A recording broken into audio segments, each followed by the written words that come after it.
Saya mau mengajak kita belajar firman Tuhan dengan judul kasih yang sejati. Ya, mari kita berdoa, siapkan hati.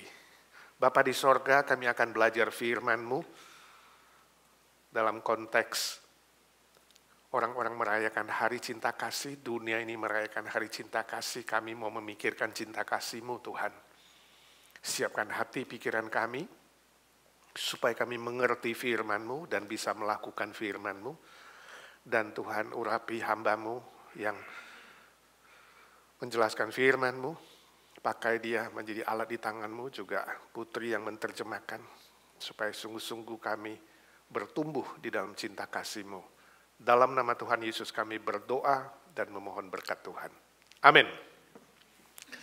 Ya saudara, bagi yang merayakan hari cinta kasih, saya ucapkan Happy Valentine's Day, selamat hari cinta kasih walaupun sudah lewat beberapa hari. Ya, karena memang sebagian orang Kristen mengatakan, ya setiap hari hari Valentine, ya, setiap hari hari cinta kasih.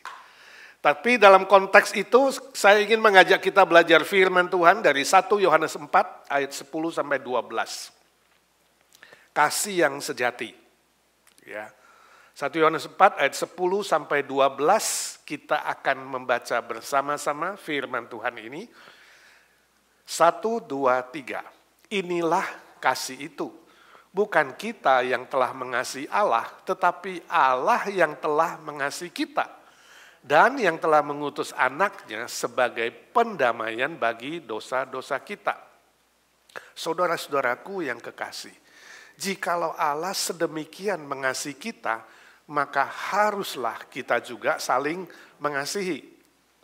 Tidak ada seorang pun yang pernah melihat Allah. Jika kita saling mengasihi, Allah tetap di dalam kita. Dan kasih-Nya sempurna di dalam kita.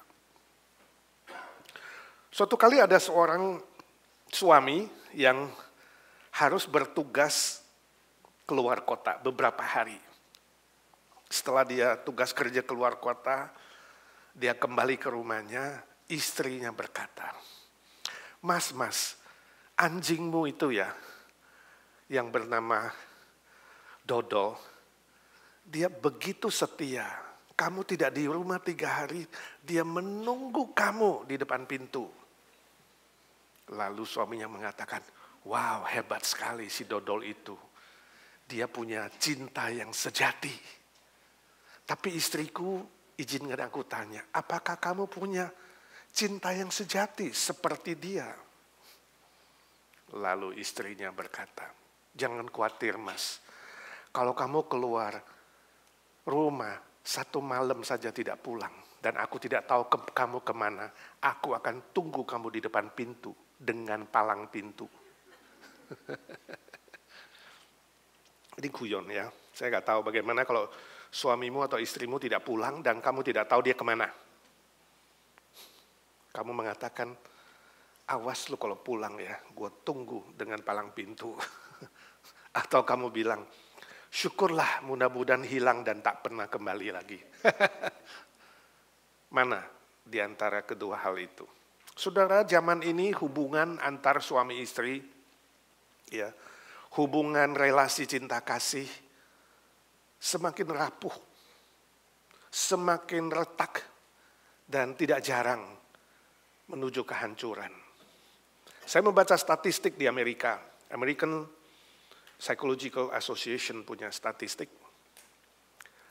40-50% pernikahan pertama di Amerika ini berakhir dengan cerai. Lalu 60-67% pernikahan kedua berakhir dengan cerai. Selanjutnya 73-78% pernikahan ketiga berakhir dengan cerai. Jadi saudara melihat, justru manusia semakin hati-hati, semakin berpengalaman, menunjukkan apa? Lebih parah cinta kasihnya. Lebih buruk hubungan suami istri dan hubungan cinta kasih. Sehingga berakhir sudah melihat prosentasenya makin tinggi. Baik pernikahan pertama, kedua, dan ketiga.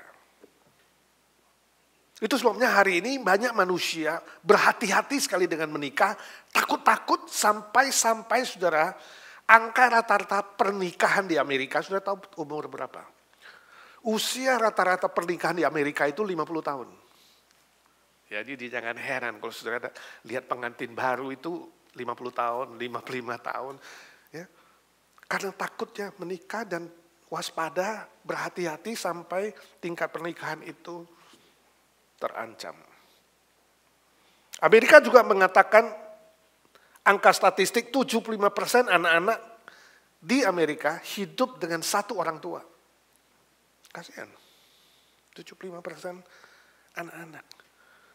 Kita melihat di sini ada iblis, ada kuasa jahat, ada berbagai macam godaan, cobaan, tantangan yang akan membuat hubungan cinta kasih dalam keluarga itu makin retak, makin hancur.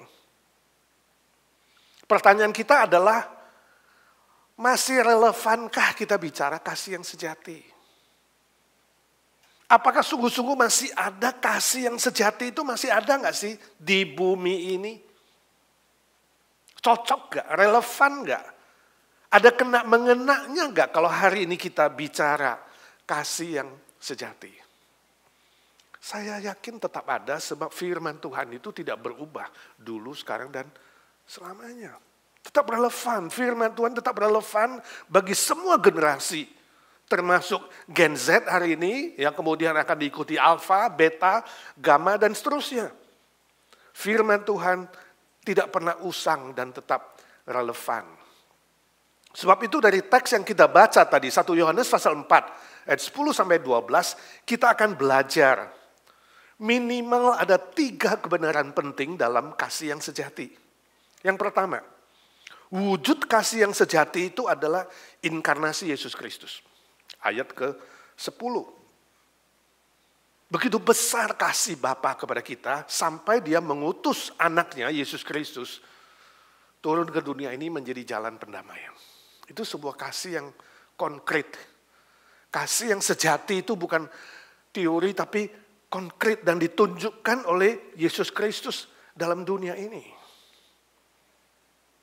Kalau saudara bandingkan Filipi pasal 2, di sana Rasul Paulus menuliskan Kristus rela mengosongkan dirinya. Tidak mempertahankan kealahannya, tidak mempertahankan kemuliaannya. Dia rela turun, kasih yang tak bersyarat. Kalau mau mengajukan syarat dia tidak akan datang. Tapi dia rela menanggalkan semuanya itu. Jadi hari ini bicara kasih yang sejati kita tanya, apakah sungguh-sungguh memiliki Kristus gak? Apakah sungguh-sungguh ada Kristus gak di dalam hatimu dan hidupmu? Itu kasih yang sejati. Itu fondasinya, itu dasarnya kita bicara kasih yang sejati. Saya juga baca research Februari 14 yang lalu, hari Valentine, dirayakan sebagai hari cinta kasih. Bukan hanya di Amerika, di seluruh dunia. Tapi menurut statistik National Retail Federation, NRF, tahun 2024, total uang yang dihabiskan untuk hari Valentine 14 Februari itu adalah 25,8 billion dolar. Luar biasa ya. Penjualan bisnis itu 25,4 billion hanya untuk hari Valentine. Termasuk banyak anak-anak Gen Z. Generasi Z yang pertama kali merayakan hari Valentine mungkin punya pacar baru atau pacar pertama. Mereka juga menghabiskan produk-produk yang paling laku adalah kartu, manisan atau permen, ya, perhiasan, bunga, coklat, perfume, ya, minyak wangi, sepatu, alat-alat gym mungkin ini cowok, dan alat-alat makeup ini untuk cewek. Ya. Di Amerika saja, hari Valentine 3 hari, mungkin sebelum dan sesudahnya atau 2 hari sebelumnya sudah mulai jualan bunga mawar yang terjual 250 juta tangkai. Wow, hebat ya. Saudara beli mawar nggak? 250 juta tangkai. Sampai-sampai di sini nggak cukup, harus diimpor dari mana? Dari Kenya, dari Kolombia, dari Netherlands.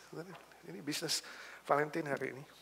Rata-rata, kalau dipukul rata-rata setiap orang di Amerika menghabiskan $190 untuk kekasihnya. Entahkah suami, istri, ya, pacar, kekasih, atau siapapun. Nah, izinkan saya tanya, saudara habisin berapa?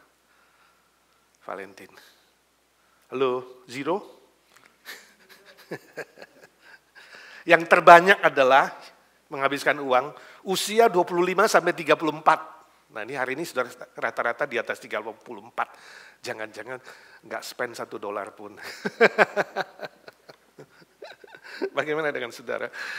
Ya, ada orang bilang, ya Pak, hari Valentine bagi kami itu setiap hari Pak, setiap hari.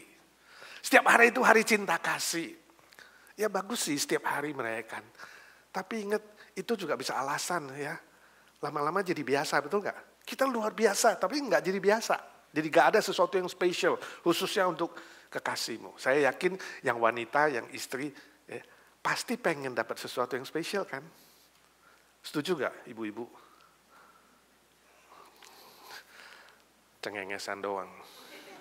Pak, jangan diharapin lah Pak, suami gue dari dulu yang begitu Pak. Medit. Ya. Malah Valentine gue yang masak untuk dia. Dia mah tenang-tenang saja. Tapi sesungguhnya kasih yang sejati itu ada sesuatu yang nyata. Dan Allah tunjukkan kepada kita yang lebih nyata dari hal yang materi saja. Tuhan Allah, Bapa di sorga mengirimkan Yesus Kristus. Itu maksud saya. Bukan hanya teori. Tetapi ada wujud, yaitu Yesus Kristus rela datang ke dunia ini. Dia Allah yang sempurna, yang tadi tak kelihatan. Banyak orang memuji dan berkata, aku kenal Allah, aku tahu Allah, aku percaya Allah, tapi abstrak. Ya, abstrak, teori saja. Tiap hari aku juga menyembah Allah, abstrak. Konkretnya apa? Allah yang sempurna itu rela turun menjadi manusia sempurna. Itulah Yesus Kristus. Tanpa mengenal Yesus Kristus, yang 100% Allah, 100% manusia, saudara belum bisa mempraktekkan apalagi ya mengasihi sesama dengan kasih yang sejati. Minimal saudara harus mengalami dulu. Ini fakta sejarah. Kristus datang di dunia ini. Dia pernah berjalan di bumi ini. Dia melakukan banyak mujizat. Dia tidak pernah berbuat salah dan dosa satu kali pun. Dia mati di atas kayu salib, membayar hutang dosa manusia, dan dibuktikan dengan kebangkitannya pada hari ketiga. Dan 40 hari kemudian dia naik ke sorga. Seluruh dunia sadar atau tidak sadar, suka atau tidak suka, merayakan hari kebangkitan Kristus dan kenaikan Kristus Isa Al-Masih ke sorga. Apa bedanya dengan manusia kalau bicara ya soal kasih, soal sesuatu yang wujud? Seringkali manusia itu terbalik. Kita menjadikan manusia-manusia tertentu, mungkin orang-orang hebat, ya, manusia menjadi Allah. Tapi Allah tunjukkan apa? Sesungguhnya yang benar adalah Allah menjadi manusia. Di dunia ini banyak orang yang telah menjadikan manusia itu Allah. Mungkin kaisar, mungkin guru moral, ya, mungkin guru filsafat, mungkin tokoh tertentu, ya, yang dipuja, disembah, dan diangkat menjadi Allah. Tadinya manusia. Tapi sekarang dipuja sebagai Allah. Terbalik. Firman Tuhan mengatakan, no, kasih yang sejati itu adalah Allah menjadi manusia, bukan manusia menjadi Allah. Yang dibolak-balik.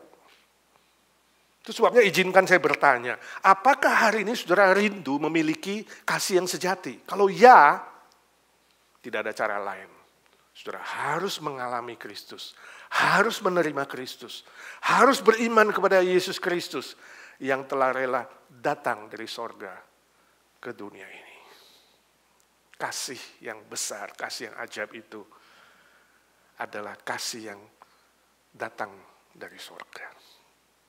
Tanpa itu, saudara tidak bisa mempraktekkan kasih yang sejati.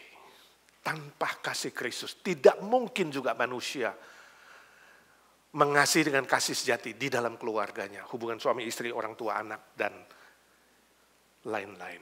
Yang kedua, konsekuensi dari kasih yang sejati adalah saling mengasihi, ayat 11. Ayat 11.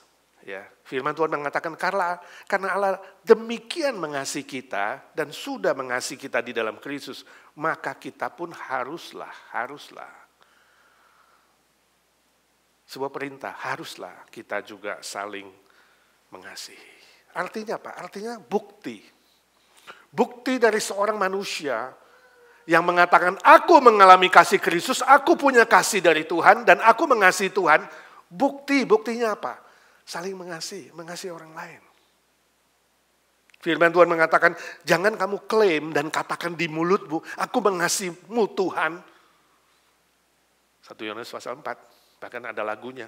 Aku mengasihi Engkau Yesus dengan segenap hatiku. Saudara kaget gak kalau saudara begitu nyanyi kalimat pertama, ada suara menggelegar dari sorga mengatakan, buktinya apa anakku, Engkau mengasihiku. Nyanyi gampang. Ya. Ngomong gampang. Tuhan, aku mengasihimu. Buktinya apa? Wujudnya apa? Firman Tuhan mengatakan, haruslah engkau saling mengasihi.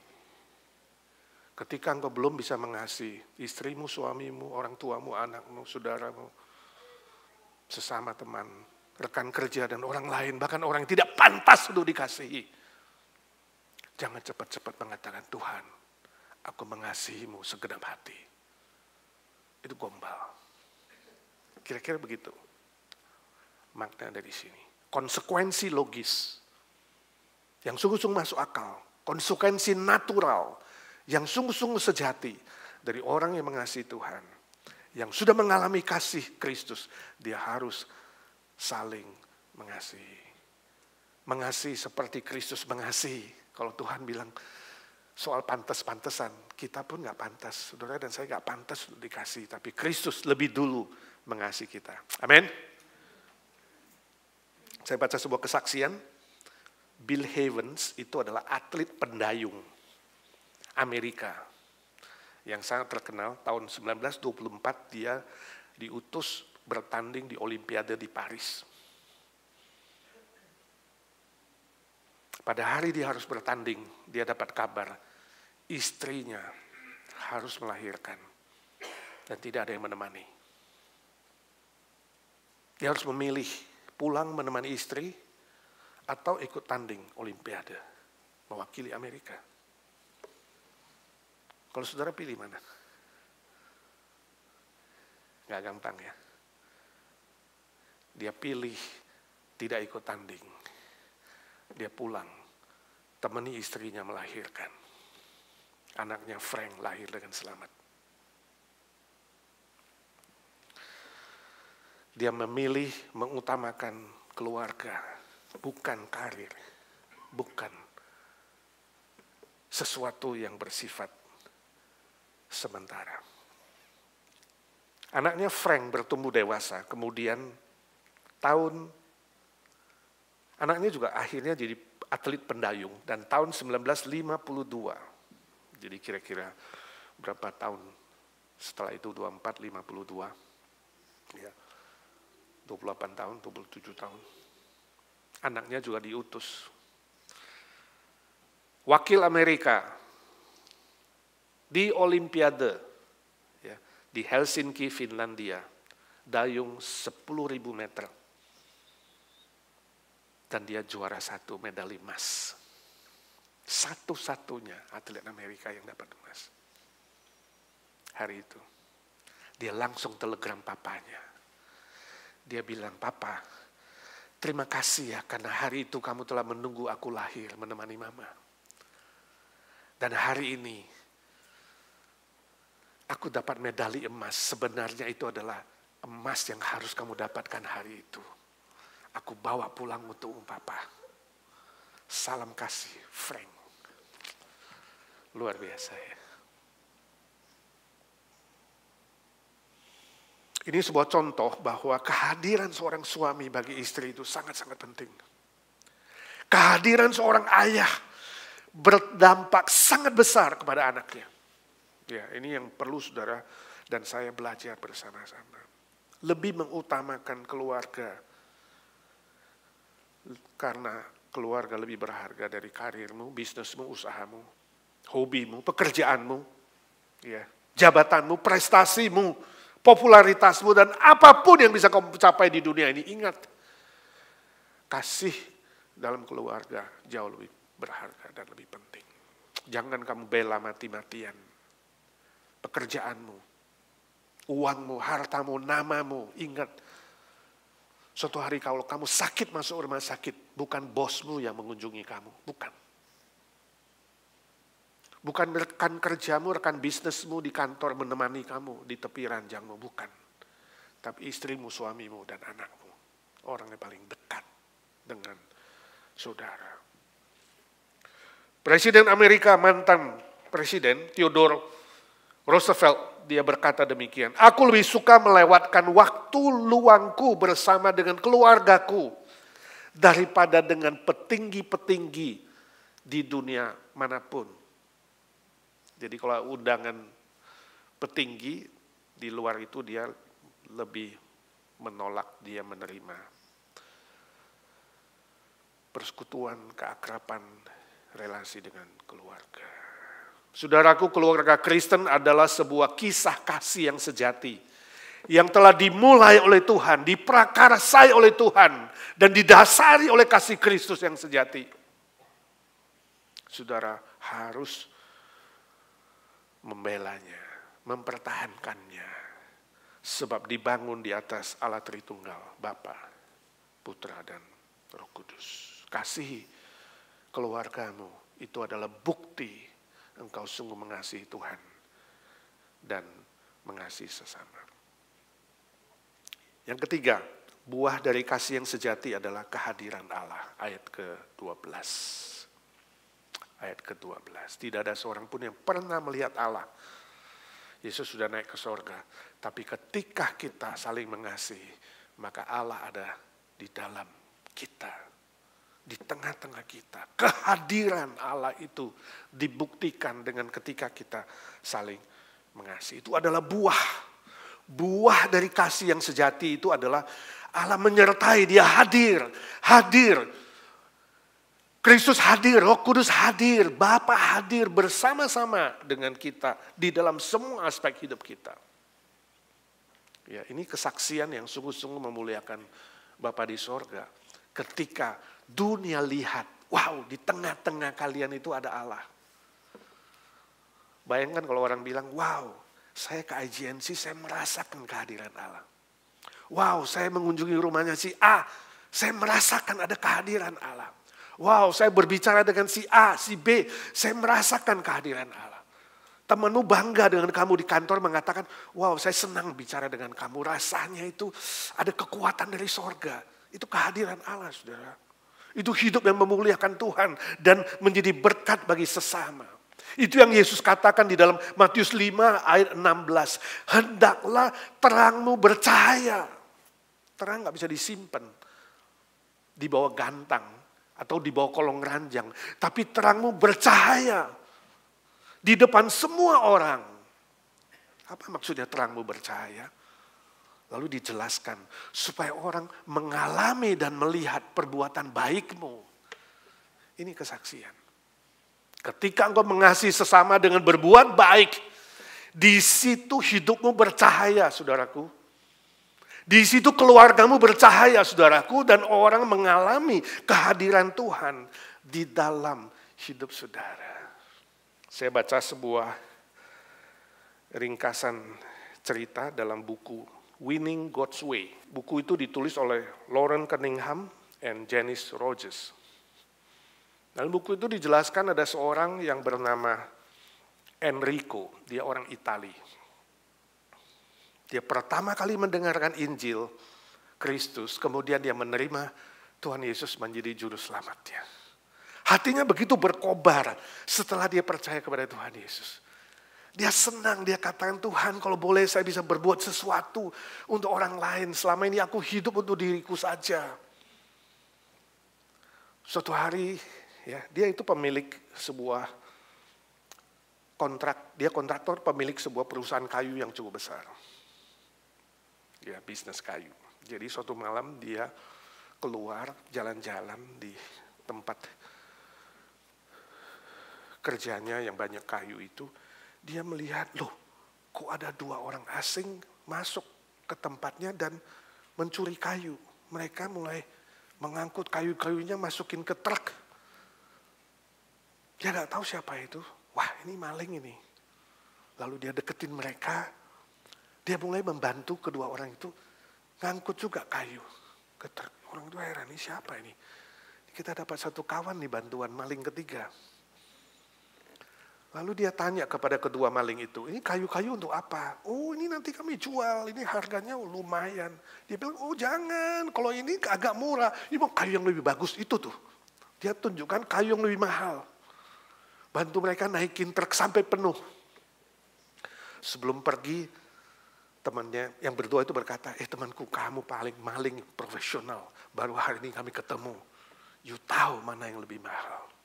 Dia bilang, bukan, saya bukan maling profesional. Loh, dari tadi kamu bantu kami naikin truk ini sampai penuh. Dia bilang, saya pemiliknya. Dan malam ini kalian berdua yang maling. Saya putuskan saya tidak akan call polisi, tapi kalian berdua harus dengarkan ceritaku. Nanti ini 1 truk saya kasih kamu. Jadi dia suruh mereka gak boleh pulang. Dia nginjili malam itu. Ceritakan bagaimana kasih Kristus menyelamatkan dia yang dulunya jahat. Ya, akhirnya dia diubah, punya damai, punya kepastian pengampunan dosa, hidupnya jadi sungguh-sungguh bergairah. Malam itu 2 maling bertobat. Jadi orang Kristen. Dan dia hadiahkan 1 truk kayu. 1 bulan kemudian mereka balik mengatakan, Pak, kami sungguh-sungguh menyesal dan kami putusin menyerahkan hidup kami untuk Tuhan. Dan singkat cerita, suatu hari salah satunya jadi pendeta. Mantan maling bisa jadi pendeta. Satu lagi jadi pemimpin gereja, elder di sebuah gereja. Saudara, ini contoh sebuah kesaksian ketika kamu melakukan hal yang baik, mengasihi orang-orang yang tidak pantas dikasihi. Di situ hidupmu bercahaya, berbuah, menghasilkan jiwa-jiwa yang bernilai kekal, memuliakan Bapa di sorga, dan jadi berkat untuk orang lain. Jadi tidak tahu bagaimana hidupmu selama ini. Apakah hidupmu itu hanya untuk diri sendiri? Kamu tidak pikirkan, Tuhan, kalau tahun ini Tuhan kasih saya hidup, saya ingin berbuah Tuhan. Bukan saja mencari uang menambah kaya, aku ingin berbuah secara nyata, secara kekal Tuhan. Izinkan aku memenangkan 1 jiwa. Caranya bagaimana? Tuhan yang tunjukkan, yang penting kamu lakukan perbuatan baik dan benar sesuai firman-Nya. Mulai dari keluargamu. Untuk yang sudah menikah, mari belajar saling mengasihi, bukan hanya teori, tapi sungguh-sungguh nyata, rela berkorban seperti Kristus. Mungkin ada keluargamu lain yang belum percaya, mulai berbuah bagi mereka, mulai mengasihi mereka dengan nyata dan kabarkan Injil. Bagi saudara yang belum menikah, belajar dengan serius, baik dan benar, bagaimana mengasihi dengan kasih yang sejati, merencanakan keluarga dengan baik. Jangan asal nikah, jangan sembarang nikah. Saya selalu bilang, lebih baik tidak menikah daripada salah nikah. Ayo, 1, 2, 3. Lebih baik tidak menikah daripada salah nikah. 1, 2, 3. Yang udah nikah gak boleh ngomong. Yang single saya yang belum nikah. Udah nikah, udah gak boleh tukar, saudara. Yang sudah nikah, gak bisa tukar. Ini yang belum nikah. Ya kan? Lebih baik tidak menikah daripada salah nikah. Kasih sesama manusia, menangkan jiwa. Tuhan katakan, kalau Engkau izinkan aku hidup sampai akhir tahun ini, aku mau menghasilkan buah yang kekal dengan mempraktekkan kasih sejati dari Kristus. Amin. Selamat Hari Cinta Kasih, Happy Valentine. Tuhan memberkati saudara. Mari kita doa. Ya Tuhan, suara hamba-Mu sudah berhenti Biarlah Roh Kudus terus bekerja di hati kami masing-masing, berbisik-bisik, mengajar kami, mengingatkan kami ketika kami lupa, menguatkan kami ketika kami lemah, mengangkat kami kembali ketika kami hampir terjatuh. Tuhan, pakai hidup kami yang sudah mengalami cinta kasih-Mu yang sejati itu, untuk membagikan cinta kasih-Mu kepada orang lain secara konkret dan nyata.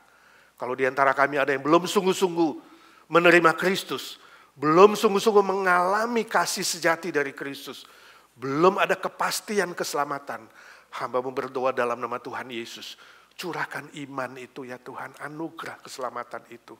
Curahkan cinta kasih-Mu sekali lagi di dalam hati mereka, agar mereka rendah hati mengakui segala dosa dan kesalahan dan ketidakberdayaan mereka, dan menerima Kristus satu-satunya juru selamat, pengantara kami kepada Bapa di sorga.